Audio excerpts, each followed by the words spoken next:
मुझे सवाल ही पूछना था कि जिस तरह हम पे फराइज हैं कि सास ससुर को लेकर फराइज होते हैं बहू पर, तो सास ससुर की तरफ बहू के क्या फराइज हैं? जैसे हमें हुक्म हुआ है कि वालिदैन की तरह उनकी रिस्पेक्ट करें, उनका ख्याल रखें, ठीक है जी। तो सास ससुर की तरफ जो है वो दीन क्या कहता है, क्या फराइज है बहू पर? उनके क्या फराइज हैं बहू के लिए?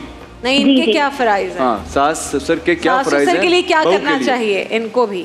दोनों नहीं। जानिब, दोनों सवाल हम ले लेते वो हैं। कह रही है कि बहू को पता है कि उसके क्या फराइज हैं सास लेकिन ससुर के लिए, सास ससुर को सास क्या और करना ससुर के चाहिए? क्या फराइज हैं मेसरी बहू साहब के आपसे शुरू करें, बिस्मिल्लाह। बिस्मिल्लाहिर्रहमानिर्रहीम।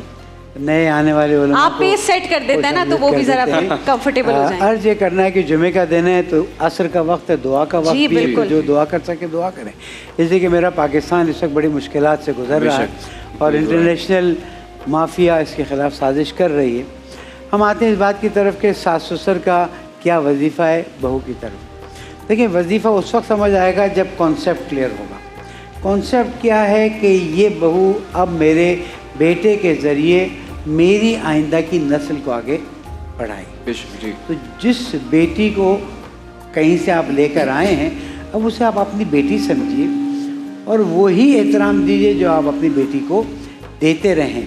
अगर बहू घर में खुश होगी, जो नई नस्ल आएगी वो भी खुश मिजाज होगी, अल्लाह सुब्हान व तआला की इताअत की लज्जत हासिल करेगी और उम्मत मोहम्मदी में इजाफा हो जाएगा। और बहू को चाहिए कि अपने सास ससुर का एहतराम करें, इसलिए कि ये वो हैं जिन्होंने मेन रोल प्ले किया है इस ख़ानदान में आने के लिए। तो दोनों तरफ से अगर एहतराम में मुतकाबिल हो जाएगा, प्यार मोहब्बत की मंजिल आगे बढ़ जाएंगी तो बहुत अच्छा होगा। एक रोल बाकी है लड़के के सास ससुर का। लड़के के सास ससुर से दरख्वास्त है कि पहले आप अपने घर में मशगूल रहें, यहाँ दखालत बार बार कॉल्स ना करें। इमरान साहब। बिस्मिल्लाहिर्रहमानिर्रहीम। देखें, एक है हमारी शरीयत की तालीमात और एक है हमारे माशरे का उर्फ।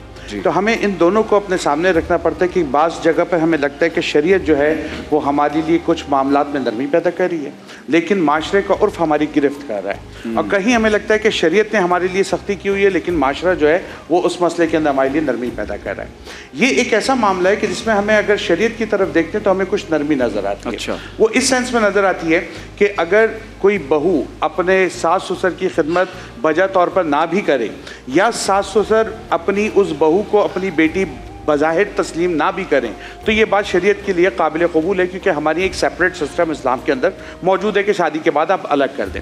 लेकिन हमारे जो माशरे का उर्फ है वो हमें ये बताता है कि हमारे यहाँ जिस तरह से सास ससुर को अपने माँ बाप का दर्जा दिया जा रहा होता है, उसी तरह उन पर भी ये लाजिम होता है कि वो अपनी बहू को बेटी का दर्जा दें। और जब वो बेटी का दर्जा देंगे तो यकीनन हम ये समझते हैं कि हमारी जो बेटी है, अगर उसके आराम में खलल आ जाए तो हमें बुरा लगता है, उसके खाने पीने में कोई मसला हो तो हमें बुरा लगता है, उसके पहनने ओढ़ने में अगर ससुराल वाले कोई सख्ती करें तो हमें बुरा लगता है। वो सारी बातें जो हम अपनी बेटी के बारे में सोचते हैं, तो हम दूसरे की बेटी के बारे में भी गौर करें कि जब वो हमारे घर में आई है तो हमें भी इन बातों का एहतमाम रखना चाहिए। तो अगर दोनों तरफ से हम इस बात पर गौर करेंगे, उम्मीद है मामला हमारा बेहतर